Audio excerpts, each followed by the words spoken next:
uyu munsi rero turashima Imana yuko twongeye kugira amahirwe yo guterana umurongo wacu w'urusengero dusanzwe nyine dukoreraho ku bantu b'urusengero badukurikira ndetse no ku isi hose. Turashima Imana rero duhaye umwanya kugira ngo tubashe kubona n'ubu buryo rero bwiza kugira ngo dukomeze dusakaze amakuru meza ya Yesu Kristo, dukomeza duhumuriza abantu mu buryo bw'ijambo ry'Imana.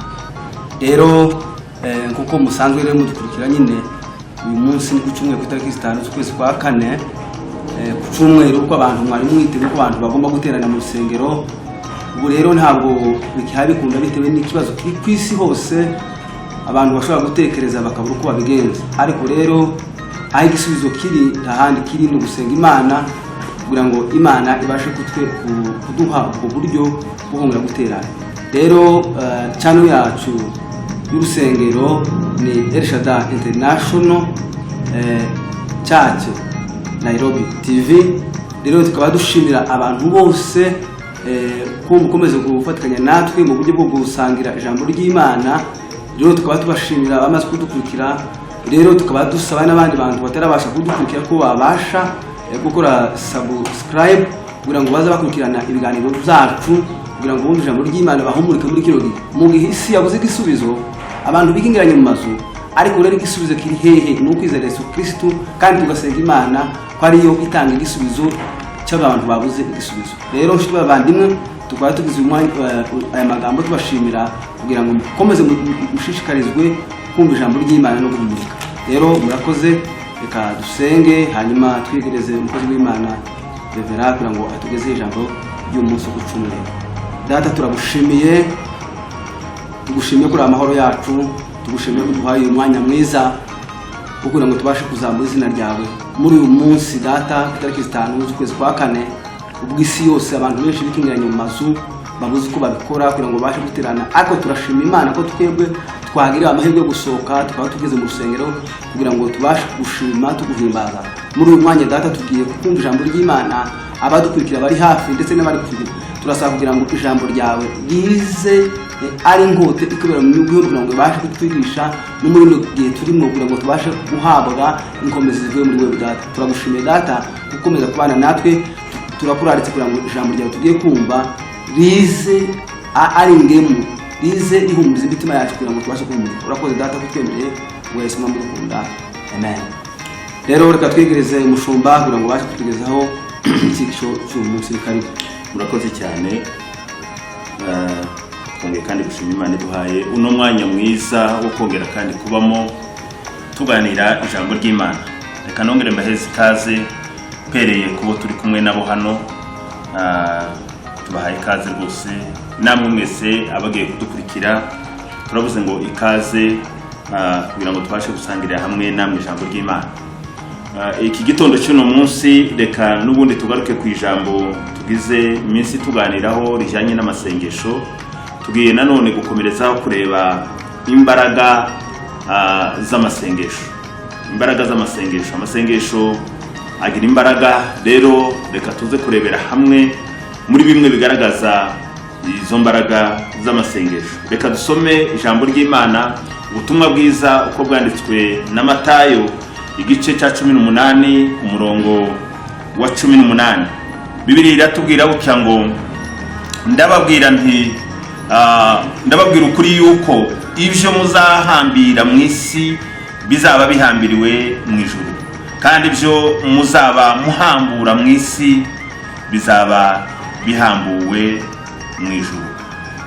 Reka twongere kandi nanone dusome igitabo cya Yobu igice ni cya 28 umurongo wa 7 ndetse tugeze ku wa 9. Bibiliya iratubwiye gutya ngo iyo nzira nta gisiga kiyizi, n'ijisho ry'ikizu ntiryigeze kuyibona, n'inyamaswa zibona ntabwo zayikandagiyemo, n'intare y'inkazi ntiyayinyuzemo. Umuntu arambura ukuboko kwe ku rutare rw'isarabwayi, yubika imisozi uhereye mu mizi yayo. Karongo karangiza haravuga ngo aca imikorongero mu bitare, kandi ijisho rye ribona ibifite igiciro cyinshi cyane. Ndagira ngo bene data dusangire namwe ijambo ry'Imana kino gitondo cy'uno munsi, kuko twabivuze kandi dukomeje kubivuga, n'ubundi ni ukugaruka twumva imbaraga z'amasengesho, umumaro w'amasengesho. Hano rero dusomye ijambo ry'Imana. Icyo nshatse kubabwira ni ukubabwira ko ibikorerwa hano mu isi bifite influence mu ijuru. Ibyo abantu bakora hano mu isi bizeye Kristo nk'umwami n'umukiza wabo, bafite uko kwizera guhamye mu mitima yabo, gufite influence mu bibasha kuba decide mu rwego rw'ijuru. Kubera iki? Kuko ijambo ry'Imana riratubwira ngo ijambo ryanje niriba muri mwe, magambo yanje akaba muri mwe. Aravuga ngo muzasabe ico mushaka cyose nzagikora. Ni ukuvuga ko iyo turi hano muri buno buzima twizeye Kristo, icyo dusabye Imana, icyo dusenze Imana gishobora kumvikana, gishobora gukorwa, kuko Imana idashobora kunyura ukubiri n'ijambo ryayo. Ubutumwa bwiza bwa Matayo atubwiyemo amakuru meza cyane. Aravuze ngo ndababwira ukuri yuko ibyo muzahambira hano mu isi no mu ijuru ngo bizaba bihambiriwe, kandi ngo ibyo muzahambura hano mu isi no mu ijuru bizaba bihambuwe. Ibyo ni ibyerekana ubumwe itorero rifitanye na nyiraryo. Icyo ni cyerekana ububasha itorero ryahawe abize. Yesu yavuze amagambo meza cyane. Yaravuze ngo 2 cyangwa se 3 ngo aho bazaba bateraniye mu izina ryanje, naje ngo nzaba ndi kumwe nabo. Hari ikindi kintu yongeyeho. Yaravuze ngo icyo muzasaba cyose mu izina ryanje,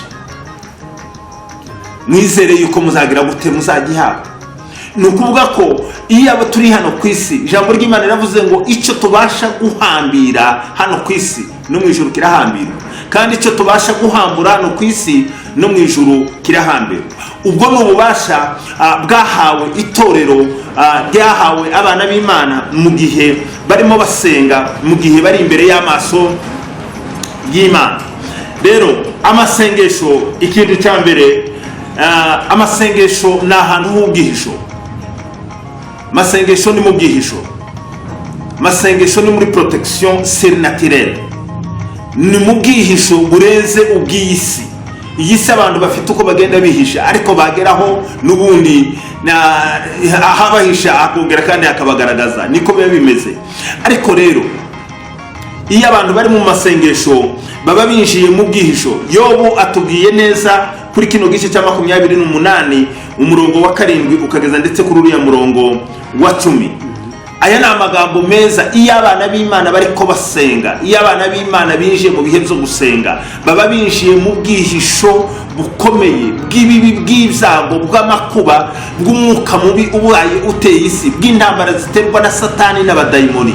Iyo abantu binjiye mu bihe byo gusenga, baba binjiye mu bwihisho bw'Imana. Ijambo ry'Imana ryatubwiye ngo iyo nzira tagisiga kiyizi, tagisiga kiza kimenya, ngo n'ijisho ry'ikizu tiririgera ribona, ndetse n'inyamaswa z'inkazi zantare zicara zizenguruka, zicara ziroda, zicara zizunguruka, zishaka zashobora guconjomera. Yavuga ngo iyo nzira ngo ntizigeze kuyimenya. Bishaka kuvuga iki bene data? Iyo abantu bari mu masengesho, bari mu bwihisho, isi na Satani baba bari ahantu isi Satani ubwo batabasha kugera.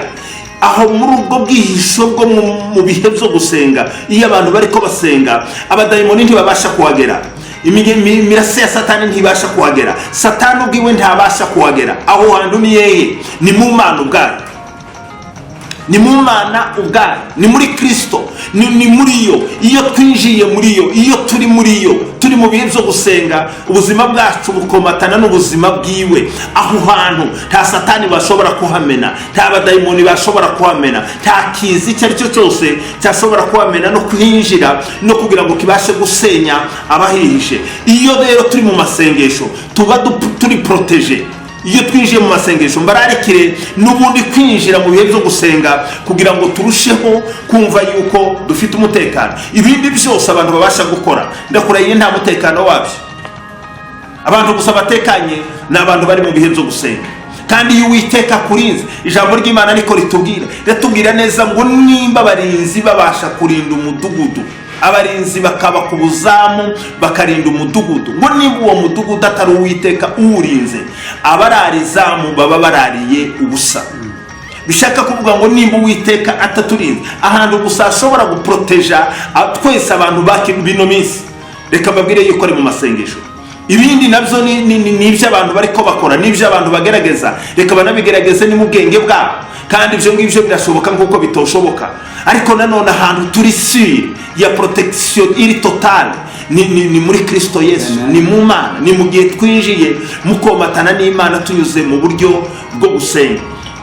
Nawe bene data, ibindi turimo ibyo abantu bipfuka amazuru, ibyo abantu bakaraba, ibyo abantu bakora hirya no hino, uko abantu bitingirana mu mazu, abantu barabigerageza, kandi reka baragerageze, ubwo nibwo bushobozi bafite. Ariko ubwo ngubwo ntibushobora, nta garanti bufite 100% yo kubasha kukurinda. Imva rero ushobora kukurinda gusa ni muri Kristo Yesu. Amen. Iyo uri muri Kristo Yesu urarindwa. Iyo winjiye mu masengesho uri mu mbaraga zikurinze, uri mu mbaraga ziruta izisi, uri mu mbaraga ziruta za corona, uri mu mbaraga corona idashobora kurungurukamo, uri mu bwihisho ikizi cyo tempete iyo ari yose ishobora kuza igatambuka ugasigara uri safe. Imana igufashe wumve yuko iyo turi mu bihe byo gusenga tuba turi ahantu hari protege, tuba turi ahantu hafite umutekano. Mbese ufite umutekano muke, jya mu masengesho. Ufite guhangayika ko mu mutima, injira mu masengesho. Ufite gituma urabe udasinziriye, jya gusenga. Nuja gusenga uraba protege. Niba winjira mu bihe byo gusenga urumva umutima wawe ufite umutekano wose wuzuye. Ijambo rya kabiri nuko amasengesho ari ahantu abantu baza babohokera, ahantu abantu babohokera. Ibyo dusanga n'ubundi hariya muri Yobu kiriya gice cya 28 uriya murongo wa 9, Bibiliya iravuga gutya ngo umuntu arambura ukuboko kwe ku rutare rw'isarabwayi, yubika imisozi uhereye mu mizi yayo. Nimba abantu babasha gushakira inzira mu mazi bakayibona, nimba abantu babasha gushakira are bakarwinjiramo bakarushakiramo inzira bagahura, nimba abantu babasha kuja mu nda y'isi bakamanuka bagashakiramo inzira zikaboneka, utekereza yuko mu masengesho ariho hatari inzira? Mu masengesho harimo inzira zibasha gutuma umuntu abasha kubohoka, umuntu abasha kumva ari muri bwa buryo tutangije kuvuga imisozi ikubikwa. Bibiliya yavuze ngo azarandura imisozi ayihereye mu mizi yayo. Iyo turimo dusenga ibibazo biza biranduka biherewe mu mizi yayo. Iyo twinjiye mu bihe byo gusenga ibyari bitare biza bimenagurika. Iyo twinjiye mu gusenga iyari imisozi izimanuka igahinduka kuba ibibaya.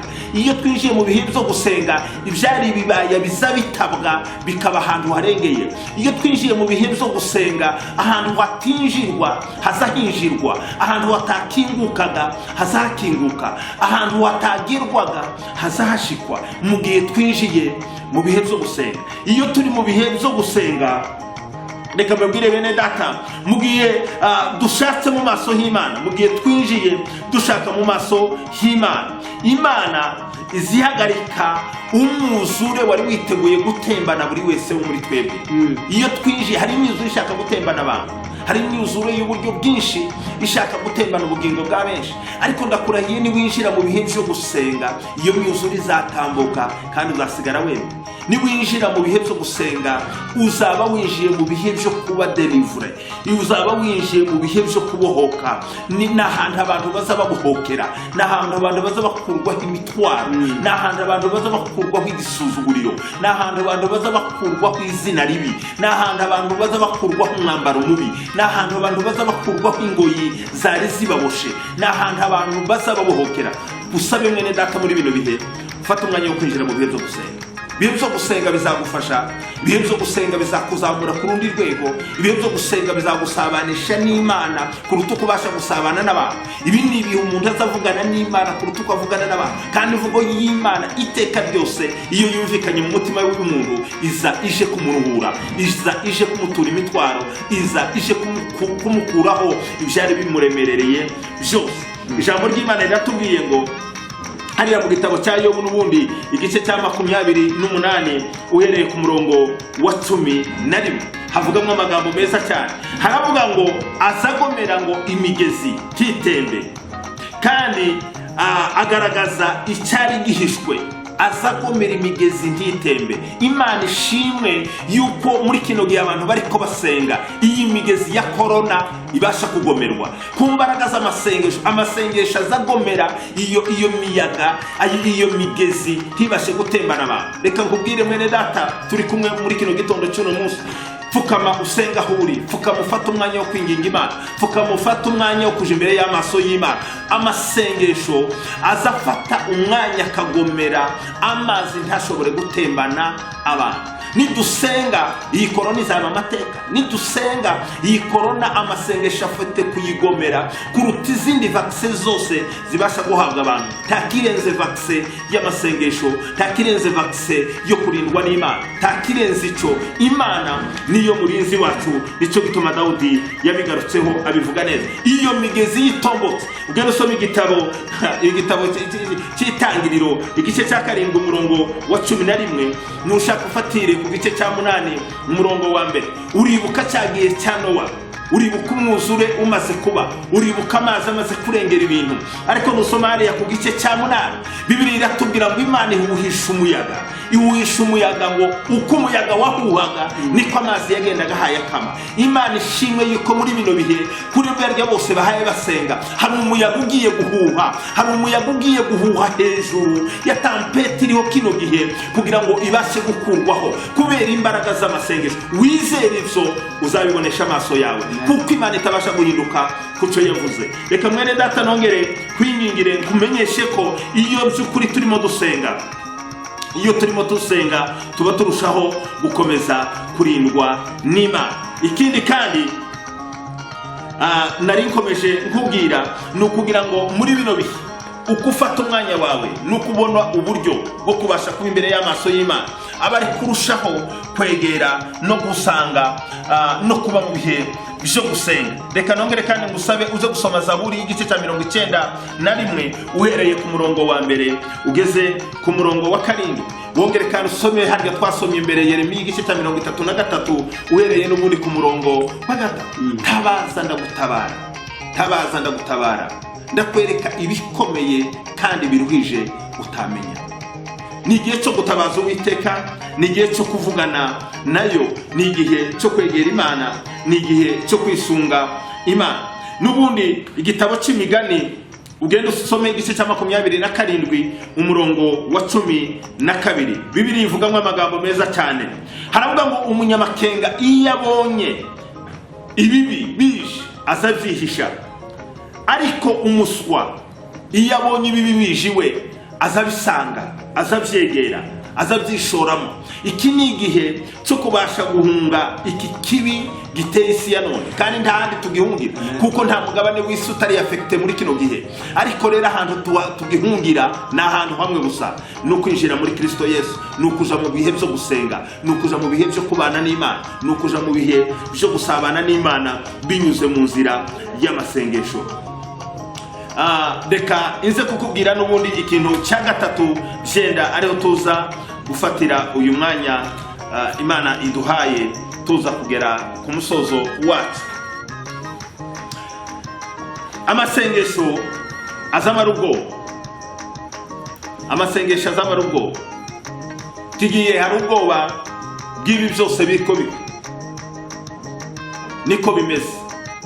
Abantu bose bahinze imishitsi, abantu bose baratinya, abantu bose bafite ubwoba, kandi reka buranagaragara. Nimba abantu basigaye bikingiranye mu nzu, icyo ni cyerekana ubwoba buhari. nimba umuntu atagiye asuhuza mugenzi we, nimba umuntu atagiye yegera mugenzi we, nimba umuntu atagiye yasura atakigenderera mugenzi we, nimba abantu batabasha kwegerana dusigara duhana intambwe zo kugira ngo tubashe guhagararamo, icyo n'ubwoba bubitera. Rero amasengesho azamara ubwoba. Zaburi igice cya 3 umurongo wa 1 ugeze ku murongo wa 4 uraza gusangamo amagambo meza kandi amagambo abasha gufasha ubugingo bwawe. Bibiliya iratubwira ngo Uwiteka, erega abanzi banje baragwiriye, abangomeye ni benshi. Uwo ni Dawidi wari kuvuga ayo magambo. Ariko nubwo abanzi bari benshi, nubwo ibitero byari byinshi, nubwo abari bamugomeye bari benshi, nubwo bamuvugaga nabi bari benshi, nubwo ibyari bimuhagaritse umutima byari bimuzungurutse byagaragaraga, ariko yaje kuvuga ijambo ryiza cyane. Yaje kwerekana yuko nta handi yuburiye umutima wiwe amaso yiwe keretse ku Uwiteka. Aravuga ati wowe Uwiteka gusa ni wowe buhungiro bwanje.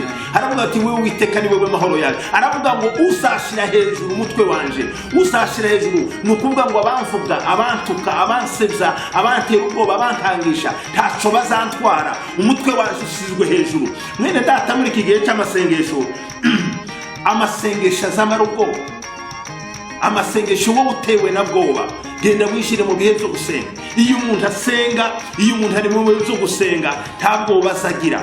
Muririmbyi w'indirimbo zo gushimisha ndagira ngo yavuze neza cyane, nisize niba ari zo gushimisha murambabarira. Yaravuze ngo nubwo azaba ari umwana mutoya, ngo ariko ngo uzi gusenga Imana, aravuga ngo ntabwo azagira ubwoba, ariko ngo azafashwa no gusenga.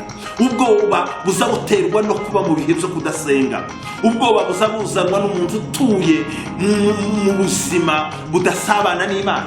Ariko Bibiliya iravuga ngo nimba Uwiteka ari mu ruhande rwacu, nimba Uwiteka ari mu ruhande rwacu, umwana w'umuntu yashobora kudutwara iki? Nimba Uwiteka ari mu ruhande rwacu, ninde washobora kuduhindisha umushyitsi? Nimba Uwiteka ari mu ruhande rwacu, niki cyashobora kuduhagarika imitima? Iyo turimo dusenga, amasengesho azamara ubwoba. Abantu bazabashira ubwoba kuko kw'intare, abantu bazaba bahagaze bemye, ntashobora kubanyeganyeza, kuko bazi uwo bizeye uwo ari we, kuko bazi uwo bari kumwe uwo ari we, kuko bazi uwo hagararanye uwo ari we. Reka mwana wa data wowe dusangira ijambo ry'Imana, Imana igufashe ubwoba bwawe bushire, kandi nta kindi kibumara. Nigiye winjira mu masengesho. Niwinjira mu masengesho umutima wawe uratuza. Niwinjira mu masengesho umutima wawe ntuzwongera kandi kurara udasinziriye. Niwinjira mu masengesho umutima wawe urarushaho kugubwa neza. Reka nze gusoza bashimira, nongera kandi kubasaba kwinjira mu bihe byo gusenga. Turangiriza aho ngaho mbasaba, twari kuvuga ibindi, ariko rero kubw'umwanya reka tuze gusorezaho. Aho muri hose, mu mago yanyu, mu mirimo yanyu, ababasha kuba bayigeramo muri kino gihe, reka tubasabe mugarure ibihe byo gusenga. Ibihe byo gusenga nibyo byonyine bibasha kudufasha muri bino bihe, nibyo byonyine bibasha kudufasha muri kino gihe, nibyo byonyine bibasha kutumara impagarara zo muri ino minsi n'igihe turiko dusenga. Kandi wizere yuko iyo dusenga izayumva, iyo dusenga izikora, iyo dusenga izisubiza. Iyo twizeye ni nyamaboko, iyo twizeye ni nyembaraga, iyo twizeye. Bibiliya iratubwira neza ngo Yesu Kristo uko yararejo n'uyu munsi niko ari, kandi niko azakomeza kubaho ibihe byose. Wizere neza yuko iyagusubije muri bya bibazo, iracyari yayindi ibasha kudusubiza no muri bino bibazo. Iyabanye nawe muri za ntambara, iracyari yayindi ibasha kubana nawe muri zino ntambara. Iyagutambukishije ya mihengeri, iracyari yayindi ibasha kukurenza imihengeri ya none. Iyakurinze muri bya bihe byari bigoye, iracyari yayindi ifite ayo maboko. Amaboko yayo ntazananirwa, amaboko yayo ntazarwa, amaboko yayo ntatashobora kuyakoma mu nkokora. Ndagushimiye wewe tubashe kubana nawe. Imana yo mu ijuru iguheza umugisha. Wongere kandi winjire muri bihe bya gusenga, wongere kandi usabane n'Imana, kandi uraza kumva icyo Imana iza kuvugana n'ubugingo bwawe. Ibyari biguteye ubwoba tuzongera kandi kubibona ukundi. Niko yabwiye Abanyisiraheli, irababwira ngo bariya Abanyegiputa muri ko mubona, bariya babahagaritse imitima, bariya batumye muboroga, bariya batumye muteshwa agaciro, aravuga ngo aya maso niyo mubaherutse ntimuzongera kandi kubabona ukundi. Imana ishimwe yuko iyo turi mu bihe byo gusenga hari ibyo tutazongera kandi kumva, hari amajwi tutazatwongera kandi kumva, hari ishusho, hari ibyo tutazatwongera kandi kubona binyuze mu mbaraga zo gusenga.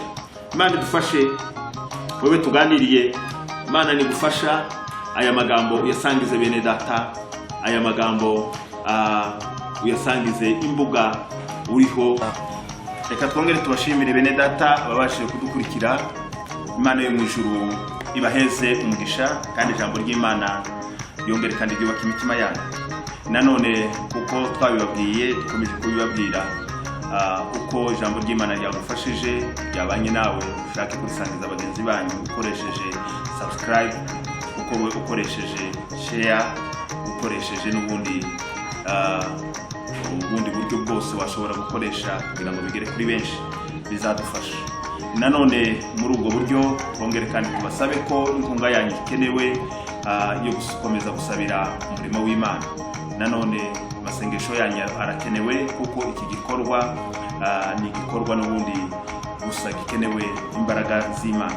Haba ndetse hari n'ubundi bufasha washobora gufasha umurimo w'Imana, ushaka kuwutera inkunga bivanye nuko Imana ibashe kukuganiriza. Reka nanone tuguheze nimero ya M-Pesa, haba hari icyo washobora gufashisha umurimo w'Imana byafasha kandi Imana ibiheze umugisha. Ni plus 254 72 95 42 835. Ni plus 254 72 95 42 835. Uzaba ukoze kandi Imana yo mu ijuru iguheze umugisha. Data abagirire neza. Reka nsubize umwanya wari uyoboye. Nuko dukomeze kubashimira cyane ko mwadukurikiye mu buryo bwo ijambo ry'Imana. Inyigisho zacu zirakomeje kuko twakoze tubarangira cyangwa se tubamenyesha ahantu mushobora kutubona. Dufite nyine urubuga rw'urusengero cyangwa se cyane urusengero twabyembere. Murakoze cyane ko muzakomeza kudukurikira, kandi mukomeze nyine mubisangize n'abandi muri ubu buryo duhawe bwo gukomeza kugira ngo dusakaze ivugabutumwa. Murakoze, Imana yo mu ijuru ibahe neza.